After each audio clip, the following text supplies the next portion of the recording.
So welcome you all. आज हम लोग एक्सरसाइज 6.2 डिस्कस करने जा रहे हैं। तो जैसा कि मैंने कहा, आप सभी लोग अपनी बुक ओपन कर लेंगे और एक्सरसाइज का जो भी प्रॉब्लम है वो सारा हम लोग डिस्कस करने वाले। तो एक्सरसाइज 6.2 का ये फर्स्ट क्वेश्चन है। डायग्राम आप देख लीजिए और एनसीईआरटी की बुक अपने सामने रखिए। तो एनसीईआरटी की बुक ओपन कर लीजिए ताकि आपको कॉन्सेप्ट अच्छे से समझ में आए। तो in figure 6.28 find the value of X and Y, then show that A B is parallel to C D. हमको क्या शो करना है कि ए बी सी डी के पैरेलल है और हमको ये एक्स और वाई की वैल्यू फाइंड आउट करनी है।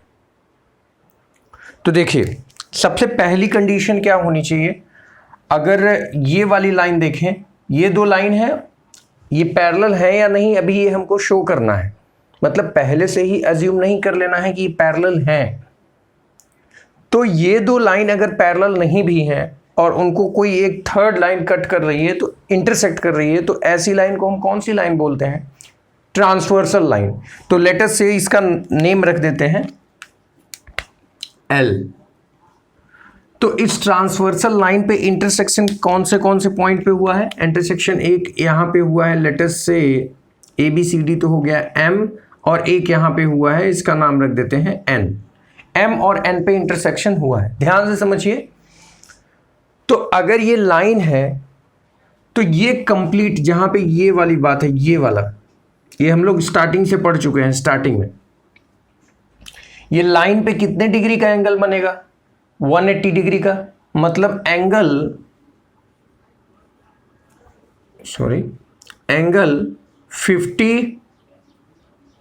50 degree plus x degree must be equal to 180 degree.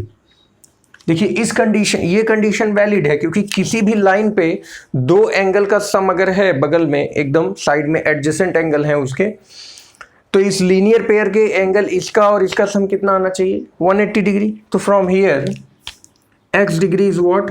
x degree is nothing but 180 degree minus 50 degree and you will get 130 degree. यहां से x आपको पता चल गया, x कितना हो गया? अब ये x कितना लिख देंगे आप? 130 डिग्री।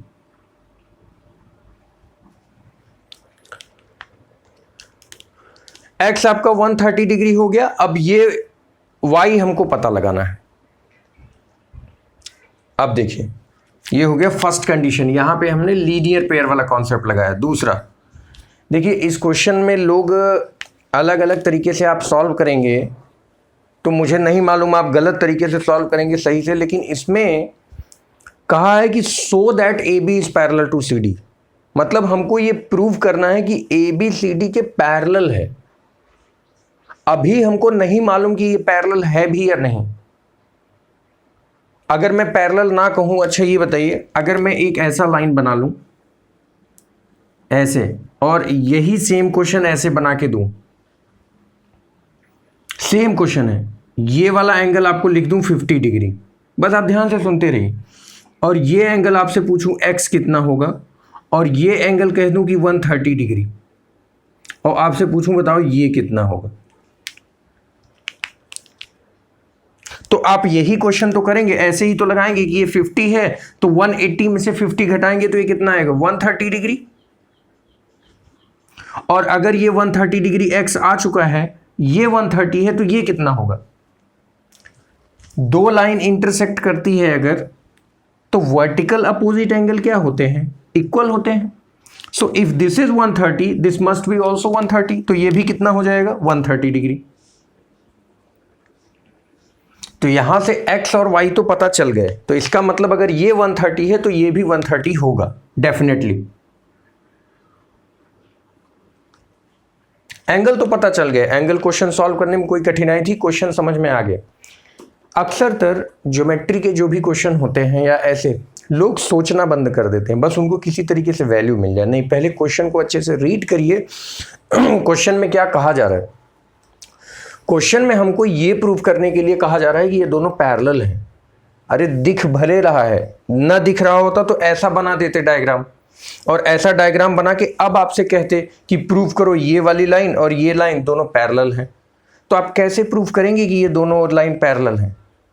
तो वहां पे आपको जरूरत पड़ेगी ये थ्योरम की। इससे पहले जितने भी थ्योरम डिस्कस कराए गए थे उनको याद किए हैं आप? एक्सियम कराया था, थ्योरम 6.2, 6.3, 6.4, 6.5, इस तरीके से थ्योरम मैंने कराया था इससे प्रीवियस वाले वीडियो में, उनको जाके देखिए, तब आपका कॉन्सेप्ट क्लियर होगा। थ्योरम 6.3 मैं रीड कर रहा हूं, आप लोग भी ध्यान से देखिए। क्या इसमें समझना था कि if a transversal intersect any two lines, कोई भी दो लाइन को इंटरसेक्ट करे वो, जैसे यहां पे कर रहा है, if their interior alternate angles are equal, if their interior angles are equal, interior alternate angle, मैंने बताया था alternate, एक ये एंगल लिया, दूसरे छोड़ना है, तीसरा पकड़ना है, मतलब आपको पता है Z वाली शेप का। अगर वो दोनों आपस में इक्वल हुए तो श्योर एंड सर्टेन इन दोनों लाइन को पैरेलल ही होना पड़ेगा। यही थ्योरम था ना। थ्योरम 6.3 ओपन करिए पेज नंबर 100 पे, पेज नंबर 100 पे थ्योरम 6.3 ओपन करिए और पढ़िए।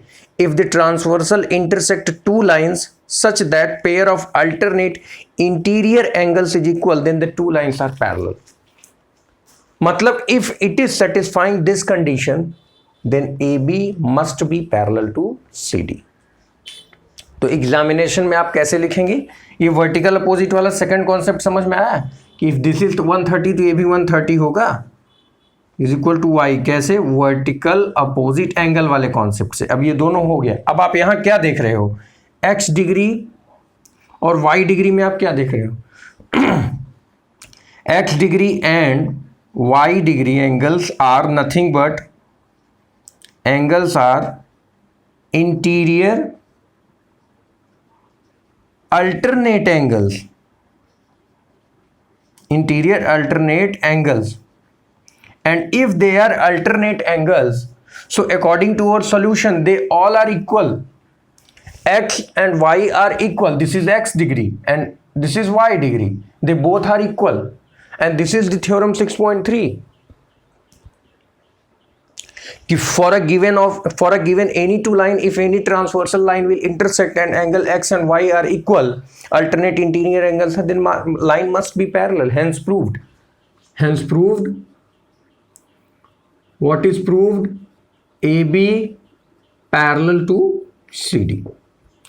I hope आपको कॉन्सेप्ट समझ में आया होगा, और अगर एक बार कॉन्सेप्ट समझ में आ गया तो आप भी इसी तरीके से सॉल्व करिए। ठीक है ना? अब चलिए हम लोग क्वेश्चन नंबर 2 की तरफ बढ़ेंगे।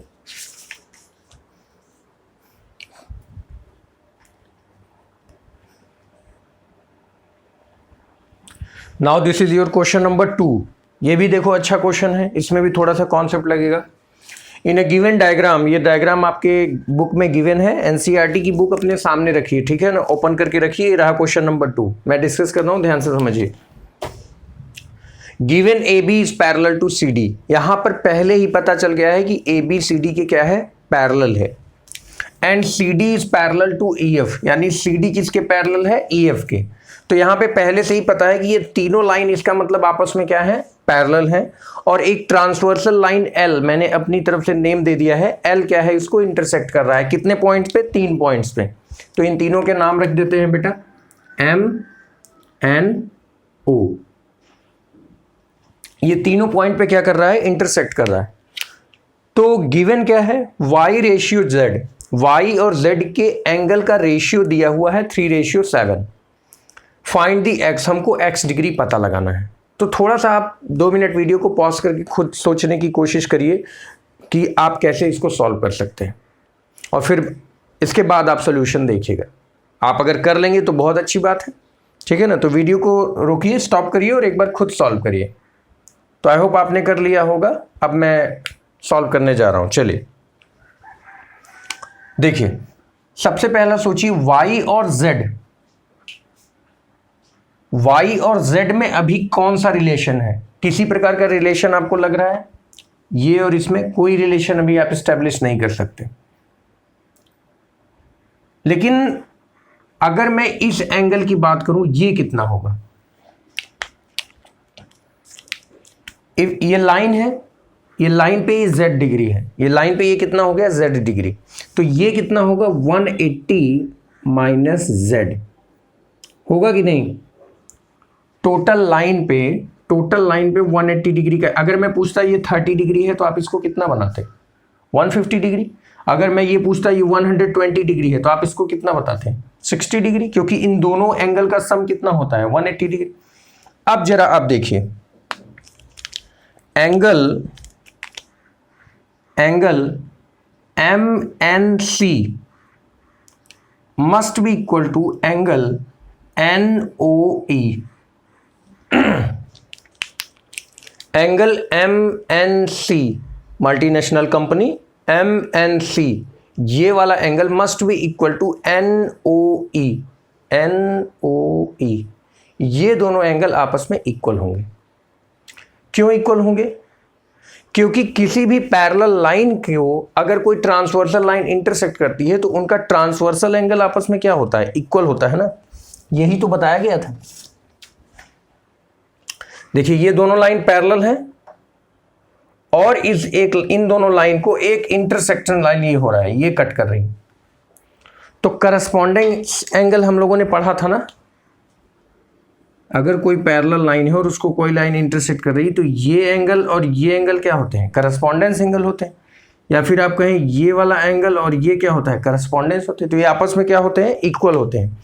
तो इस हिसाब से y must be equal to 180 minus z degree. ये हो गई पहली कंडीशन, फर्स्ट इक्वेशन। अगला कंडीशन क्या दिया है, y upon y ratio z कहने का क्या मतलब है, y upon z equal to 3/7। तो इन दोनों रिलेशन में से y की जगह पे मैं क्या लिख सकता हूं, y equal to 3z upon 7 लिख सकते हैं कि नहीं, y equal to 3z upon 7। ये हो गया इक्वेशन नंबर 2। तो इक्वेशन 1 की जगह पे 3z अपॉन 7 रख दीजिए, यहां से 3z अपॉन 7 रख दीजिए। 3z अपॉन 7 y की जगह पे must be equal to 180 degree minus z। z को इस साइड लाइए, 3z अपॉन 7 प्लस z। मैं कहीं कहीं पे z के ऊपर डिग्री लगा दे रहा हूं, कहीं कहीं छोड़ दे रहा हूं। एक्चुअली कोई बात नहीं, आपको ये मानना है कि z क्या है, एंगल है ना, तो डिग्री लगाना ही पड़ता। चलिए एलसीएम ले लेंगे, इसका एलसीएम लेंगे, क्या आएगा 3z 7z 3z, तो 7 प्लस 3 कितना हो जाएगा 10z। तो हो गया 10z upon 7 equal to 180 degree. यहां तक समझ में आ गया? तो मैं यहां सॉल्व कर दे रहा हूं। तो z इक्वल टू कितना हो जाएगा 180 डिग्री इंटू 7 डिवाइडेड बाई 10। तो 10 8 जा 18, 10 जा 118। तो z is equal to 126 degree. 18 7 जा 126 डिग्री। तो ये आ गई आपकी z की वैल्यू। ये कितना हो गया 126 डिग्री। इस क्वेश्चन को समझने की कोशिश करिए भाई। देखिए स्टेप में है, एकदम बिल्कुल स्टेप वाइज मैंने सॉल्व किया है। एक बार में नहीं समझ में आता है तो 2-3 बार इसको देखिए, पहले कॉन्सेप्ट लगाइए, रटा रटाया मत करिए। 126 डिग्री z की वैल्यू पता चल जाने के बाद क्या मैं 180 में से यहां से y डिग्री अगर निकालना हो, 180 में से 126 सब्सट्रैक्ट कर दूं तो y नहीं पता चल जाएगा। अगर z मालूम चल गया है तो यहां रख दीजिए, चाहे z यहां रख दीजिए, 126 तब भी आ जाएगा। तो 180 माइनस 126 कितना आ जाएगा 10 minus 6 4, I think 57 minus 2 54 degree. चलो बहुत बढ़िया, y कितना आ गया 54 डिग्री। y भी पता चल गया। तो अगर y 54 है तो ये एंगल कितना होगा, ये वाला, ये भी तो 54 डिग्री ही होगा, क्योंकि ये एंगल, ये और ये तीनों करेस्पॉन्डेंस है। ये angle, this angle and this angle, ये वाला और ये तीनों करस्पॉन्डेंस, और तीनों करस्पॉन्डेंस एंगल इक्वल ही होंगे क्योंकि ऑलरेडी क्वेश्चन में गिवन है। ये मैं अपने तरफ से नहीं कह रहा हूं कि A B C D E F parallel है, नहीं, क्वेश्चन में दिया हुआ। So if this is 54 degree then what is this, 180 में से इसको घटा लेना, तो ये भी कितना आ जाएगा, 126 डिग्री। ये कितना हो जाएगा, 126 डिग्री। अच्छा एक बात ये बताइए, चलिए इतना करने के बाद हमको सारे वैल्यूज पता चल गए, x भी पता चल गया, y भी पता चल गया, z भी पता चल गया, लेकिन हम डायरेक्टली यहां से ही इसको सॉल्व कर सकते थे। कैसे? लाइन AB और EF को देखिए, AB और EF आपस में कैसे हैं, पैरेलल हैं। लाइन AB और EF आपस में कैसे हैं, पैरेलल हैं। ये देखिए AB और EF आपस में क्या है, पैरेलल है, और उनको एक तीसरी लाइन ये इंटरसेक्ट कर रही है ऐसे। बीच वाली को आप भूल जाइए। इसका मतलब क्या हुआ, जरा इस एंगल को देखिए, मैं ये बना रहा हूं जो शेप, ऐसे डार्क कर रहा हूं और यहां से यहां पहुंची, ये वाला, तो ये आपस में कैसे हैं, ये और ये एंगल कैसा हुआ, interior alternate angle, interior alternate angle. और किसी भी ज्योमेट्री में किसी भी लाइन अगर पैरेलल है, उनका इंटीरियर अल्टरनेट एंगल आपस में क्या होना चाहिए, इक्वल। तो क्वेश्चन तो यही सॉल्व हो गया था। If this is 126 this must be 126, and if this is 126, x हमने पता लगा ही लिया, ये x हो गया, ये y हो गया, z निकाल लिया। तो क्वेश्चन केवल एक लाइन का ही है, 1 से 2 लाइन 3 लाइन में आपको आंसर मिल जाएगा। लेकिन ये थोड़ा क्या है, लिखने का तरीका, एग्जाम में आपको कैसे लिखना है, एक्सप्लेन कैसे करना है, आपने कौन सा थ्योरम लगाया। तो I hope it is clear. So thank you so much. अब हम लोग क्वेश्चन नंबर 3 आप लोग ट्राई करिए, फिर मैं अगले वीडियो सॉल्यूशन में क्वेश्चन नंबर 3 से स्टार्ट करूंगा, ठीक है ना। इन दोनों क्वेश्चंस को आप अच्छे से नोट्स बना लीजिए। Thank you.